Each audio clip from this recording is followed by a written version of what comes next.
नमस्कार। परिस्थिति एक चारि अक्षरिया शब्द अटे। परिस्थिति जेते बड़ हेउ मनीषटी ता मुंड नुआई देबाकू रखिथाए से शक्ति।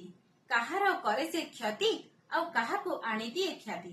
परिस्थिति काहा सह जोड़ी दिए भाव आउ काहार बदलाई दिए स्वभाव।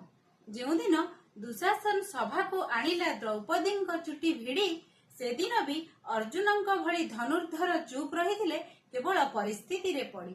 आमे तो छार मनीष मातर परिस्थितिर होई शिकार भगवान भी पाद धरी गधर। जगत जननी माँ सीता तांको जीवनी शिखिबाकू मिले गोटे कथा। राजांको झियो राजांको बोहू आउ राजांकर स्त्री होई जंगल रे परा दिन काटी केवल परिस्थिति को सम्मान दे। परिस्थिति जहाँ भी थाउ ना कहीं निज व्यवहार रे केबे भी परिवर्तन करिवे नाही।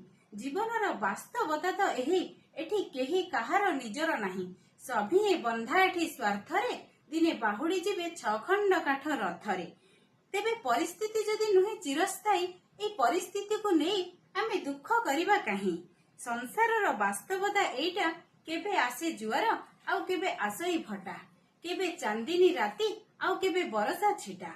परिस्थिति की आनी आखि आगको काम करुथिबे सदा साखी रखी ईश्वरंको। खोलिबाकू हेले परिस्थितिर तालाकू संभाड़ी रखिथिबे निज धैर्यर चाबीकू।